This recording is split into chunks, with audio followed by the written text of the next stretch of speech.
Hey everybody, I'm Pavitra Bagh here to teach you biology. So welcome to your own YouTube channel देश की शिक्षा DKS. Guys आज हम लोग बात कर रहे हैं cell cycle and cell division का lecture number 5 significance of mitosis. Guys significance of mitosis के बारे में जब बात कर रहे हैं, सिग्निफिकेंस वर्ड ही आपका सिग्निफाई करता है कि आज का लेक्चर कितना सिग्निफिकेंट और इंपोर्टेंट होने वाला है. और देखो माइटोसिस के बारे में क्या इंपोर्टेंस है, आज उसके बारे में डिस्कस करने वाले हैं. क्लियर है? ओके.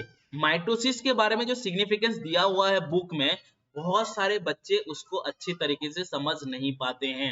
एनसीईआरटी कैसे डिकोड होता है, एनसीईआरटी में क्या लिखा हुआ है, आज डिटेल बात करेंगे और इसको फिनिश करेंगे आज गाइस. तो चलो लेट्स बिगिन. ओके. तो पहला बात जो हमारा एनसीईआरटी कहता है, पहला बात जब करता है, बोलता है सिग्निफिकेंस ऑफ माइटोसिस में, ये जो माइटोसिस है बेटा, दैट मेंटेन सेल साइज. क्या बोलता है? Maintain cell size. ठीक है. पहला सिग्निफिकेंस क्या हो गया? Maintenance of cell size. ध्यान से सुनेंगे इस बात को. देखो बेटा, सेल साइज क्या होता है? सेल साइज क्या होता है? आप लोगों को पता है बेटा, हर सेल, हर ऑर्गेनिज्म का सेल एक डेफिनाइट सेल साइज से बनता है. मतलब कोई भी ऑर्गेनिज्म हो, उसका एक पर्टिकुलर सेल का साइज, पर्टिकुलर सेल साइज ही होता है. मतलब हर ऑर्गेनिज्म है जिनके पास एक डेफिनाइट साइज का सेल है. समझ में आ रहा है?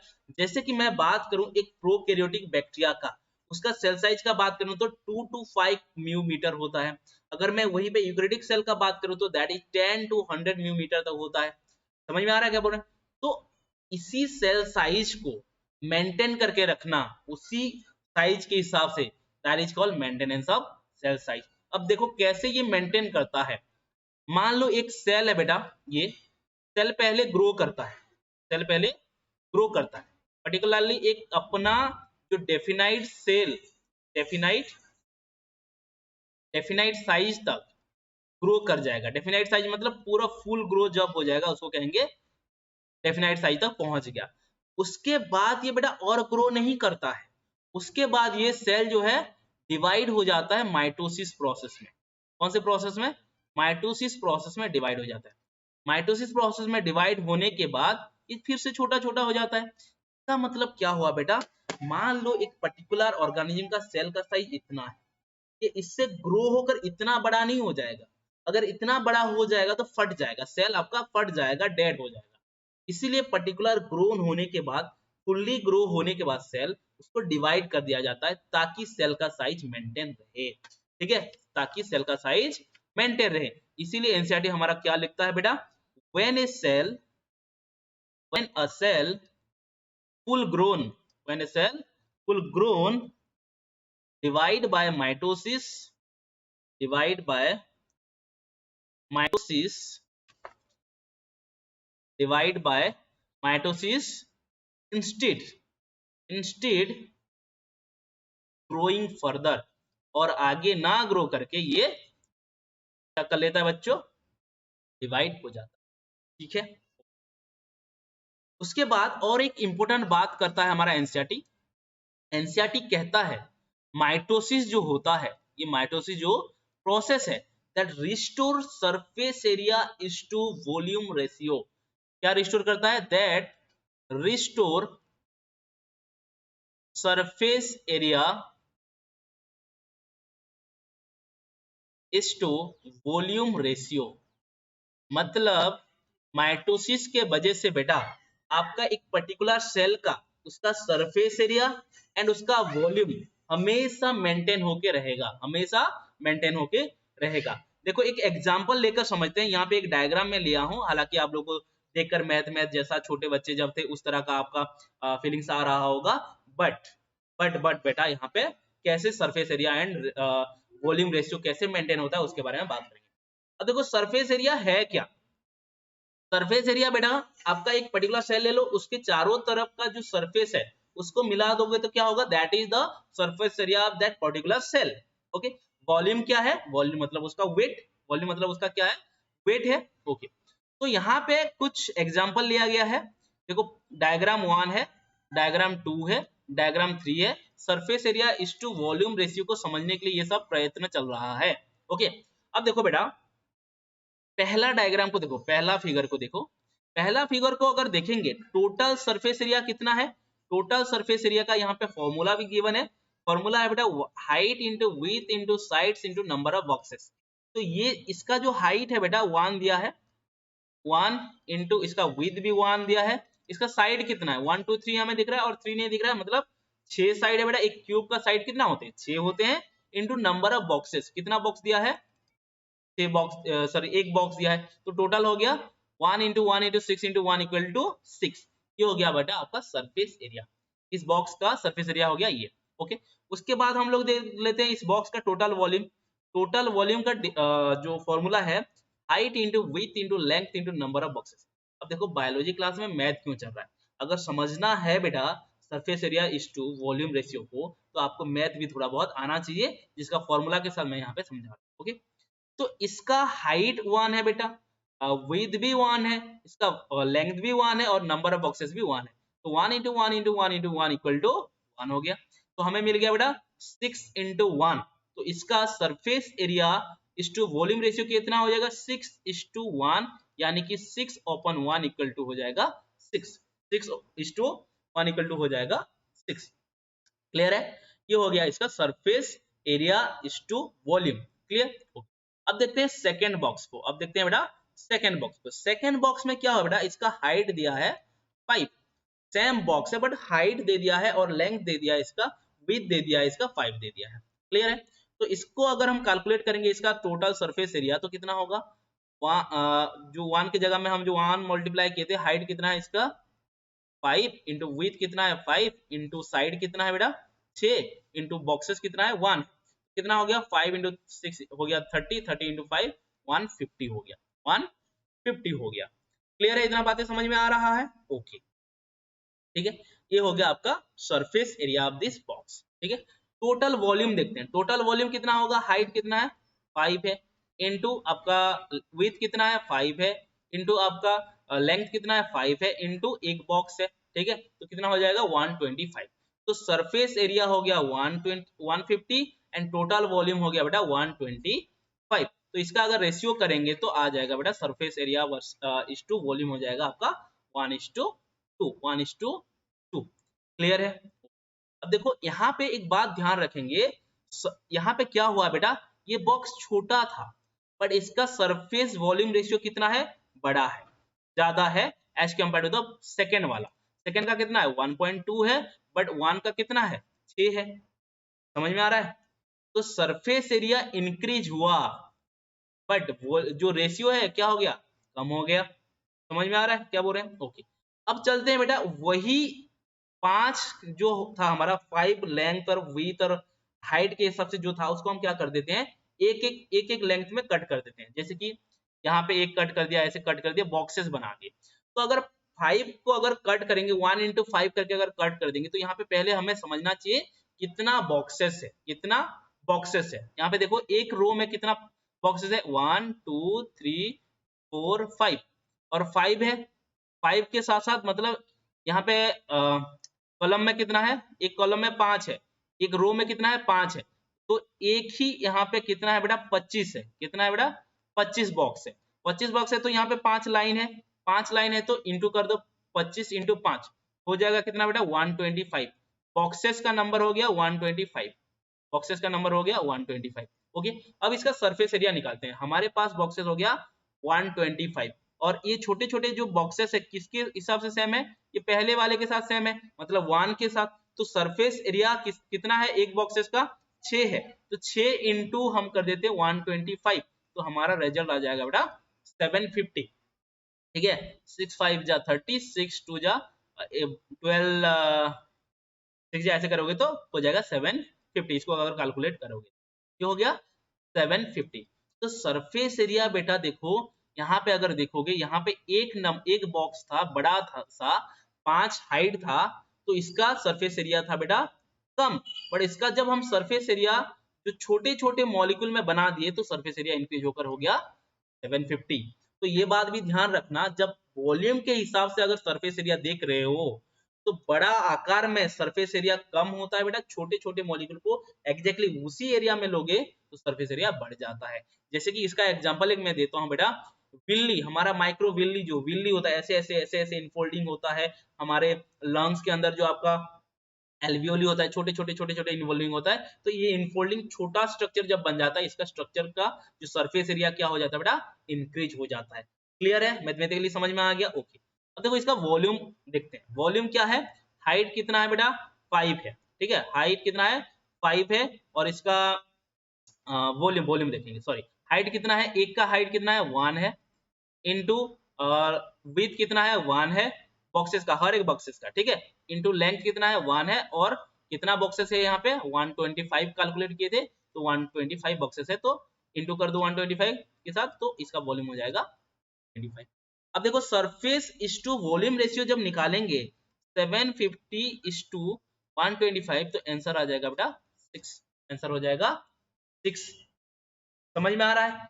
अब देखो बेटा, ये छोटा सा एक मॉलिक्यूल लिए, एक सेल लिए या एक क्यूब लिए, और वहीं पे 125 क्यूब लिए थे।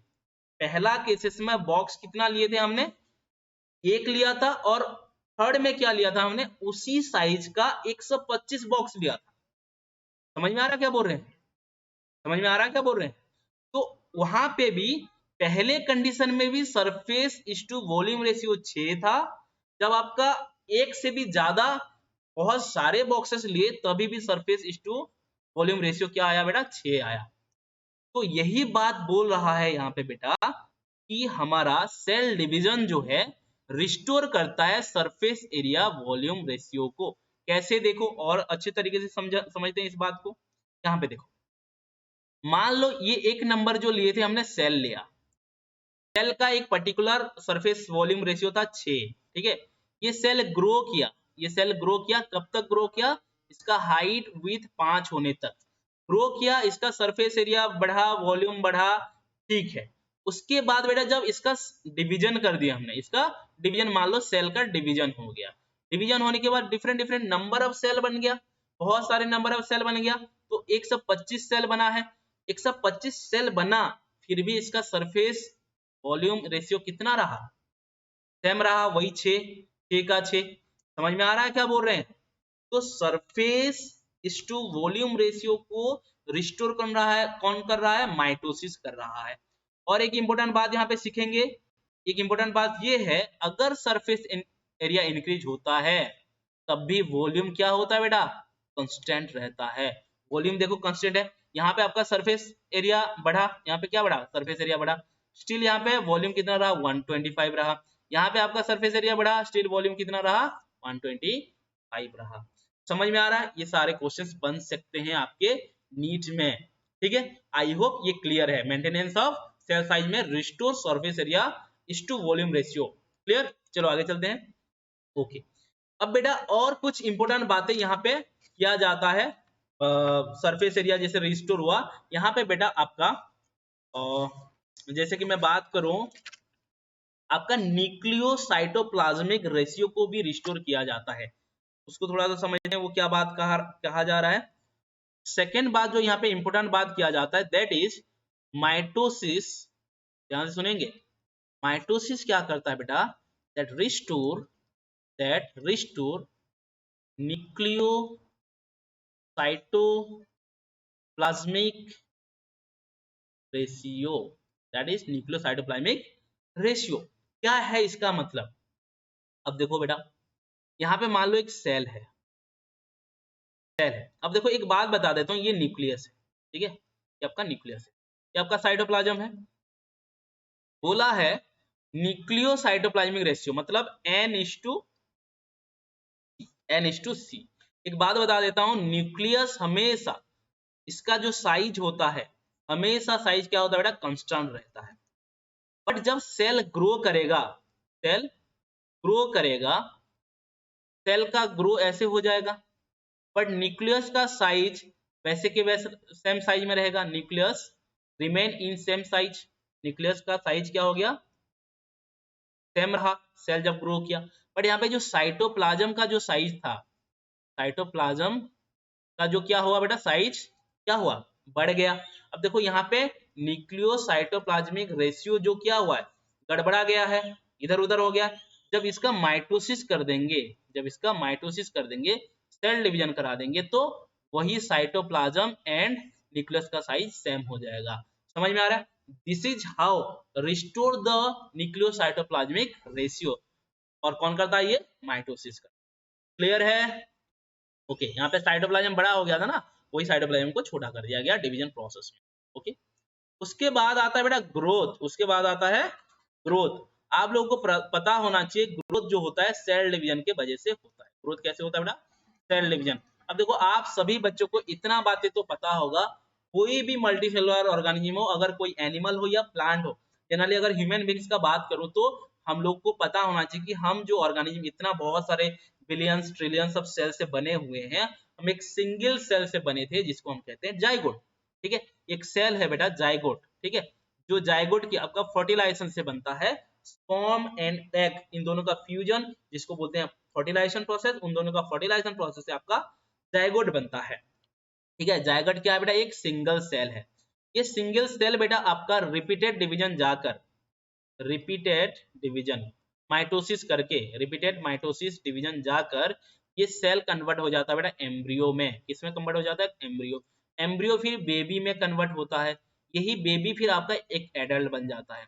अगर मैं बोलूं आपको, एक बेबी, एक जाइगोट जो है सिंगल सेल था, बट ये डिवाइड होते होते एक एडल्ट बन गया, मतलब ग्रोथ हुआ कि नहीं हुआ? अगर मैं बोलूं बेटा इस एडल्ट सेल में कितना सेल होता है, तो एवरेज अगर मैं एक एडल्ट का बात करूं तो वहां पे 6 into 10⁻12 number of cells present होते हैं।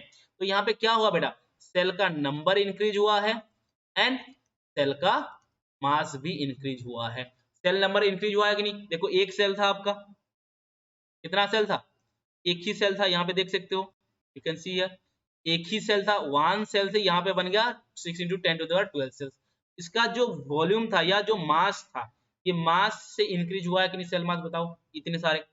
तो इसी प्रोसेस को सेल नंबर में इंक्रीज होना और सेल मास में इंक्रीज होना, इसी को तो ग्रोथ कहते हैं। अगर आप लोग देखोगे चैप्टर 1 11 बायोलॉजी का, वहां पे ग्रोथ का डेफिनेशन दिया है, cell growth means growth in cell number और इंक्रीजिंग इन सेल नंबर और increasing in cell mass, that is called growth.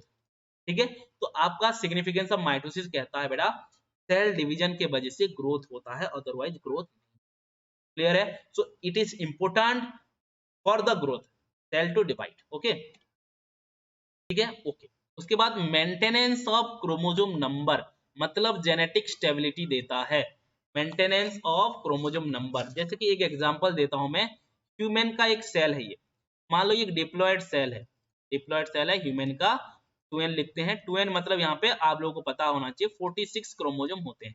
कितना क्रोमोसोम होते हैं? 46 क्रोमोसोम होते हैं। अब देखो 46 क्रोमोसोम जो है आपका डिवाइड होने के बाद बेटा, देखो ऐसे नहीं, और अच्छे से समझते हैं इसको। ठीक है, तो हमारे पास यहाँ पे जो सेल है बेटा, इसके अंदर क्या है? हमने देखा कि यहाँ पे 46 क्रोमोसोम है, ये न्यूक्लियस है। ठीक है, चलो एक मिनट, जस्ट मिनट, थोड़ा सा डायग्राम अच्छे से बनाते हैं। चलो, ये एक न्यूक्लियस है। ठीक है, न्यूक्लियस के अंदर क्या है? क्रोमोसोम है, 46 क्रोमोसोम। मान लो ये ऐसे करके क्रोमोसोम है, और यहाँ पे एक दो बनाया हूं मैं 46 क्रोमोसोम। तो एस फेज में बेटा, इंटरफेज का एस फेज में यहाँ पे क्या होता है? डीएनए का डुप्लीकेशन होता है। डीएनए आपका डुप्लीकेट होता है, राइट? डीएनए डुप्लीकेट जब होता है तो यहाँ पे आपका क्रोमोसोम में सिस्टर क्रोमाटिड बन जाते हैं। अगर आप लोग को याद हो तो यहाँ से ऐसे ये इंक्रीज हो जाता है। ठीक है, समझ में आ रहा है क्या बोल रहे हैं? इस तरह से यहाँ पे इंक्रीज हो जाता है। तो जब ये सेल डिवाइड होता है, जब ये डिवाइड होता है दो सेल में, जब ये डिवाइड होता है दो सेल में, तो एक सेल इधर बनेगा और एक सेल इधर बनेगा। तो ये जो क्रोमोसोम है, आपको देखो 46 यहाँ पे था, तो ये क्या करता है? ये सेल नया सेल को भी 46 देता है और इसको भी 46 देता है। आप लोग को एनाफेज में पता होगा, ये जो क्रोमोसोम है ऐसे सेपरेट होता है।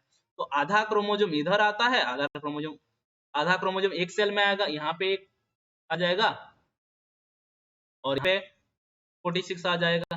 समझ में आ रहा है? आधा यहाँ पे आधा, तो ये आधा हो गया इधर इस सेल में और इधर का आधा हो गया इस सेल में। तो यहाँ पे भी कितना क्रोमोसोम नंबर आ गया बेटा? 46। तो क्या हुआ? नंबर ऑफ क्रोमोसोम को हर सेल में सेम करता है माइटोसिस, इसको हम कहते हैं जेनेटिक स्टेबिलिटी। ओके, माइटोसिस में आपका क्रोमोसोम नंबर सेम प्रोपोर्शन में डिवाइड होके जाता है। क्लियर है इसको, ये बात समझ में आ रहा है? ओके, चलो आगे चलते हैं। उसके बाद आता है बेटा रिपेयर, उसके बाद आता है रिपेयर। अब देखो रिपेयर क्या है बेटा, अगर मान लो आपका कोई सेल डेड हो गया है, मान लो ओल्ड सेल है, कोई ओल्ड सेल है, या आपका सेल जो है ड्राई मर रहा है, डाइंग सेल, तो इन सेल को रिमूव करने के लिए, इस सेल को रिप्लेस करने के लिए हमें सेल डिवीजन का होना बहुत ही जरूरी है। तो रिपेयर हो गया बेटा। फिर हीलिंग एंड रीजनरेशन, मान लो आप लोगों का कोई एक्सीडेंट हो गया, भगवान ना करे आपका हो, किसी और का एक्सीडेंट हो गया है, और वहां पे मान लो यहाँ पे इंजरी हो गया और यहाँ पे घाव हो गया है, इस घाव को भर जाता है, देखे होगे कुछ दिन के बाद, तो जो घाव भरता है कैसे भरता है, सेल डिवीजन प्रोसेस से आपका वही घाव भरता है, मतलब हीलिंग होता है, और उस वही जगह में आपका रीजनरेशन ऑफ सेल हो जाते हैं। क्लियर है बेटा, इतना बात समझ में आ रहा है? फिर आता है बेटा रिप्रोडक्शन, फिर आता है रिप्रोडक्शन। रिप्रोडक्शन में भी मदद करता है हमारा सेल जो माइटोसिस प्रोसेस। जैसे कि एक एग्जांपल दे देता हूं, एक बैक्टीरिया, बैक्टीरिया ले लो, ये बैक्टीरिया जब रिप्रोडक्शन करता है माइटोसिस प्रोसेस में, ये डिवाइड कर देता है, एक सेल से दो सेल बन जाता है, तो इसका प्रोजेनी बन जाता है।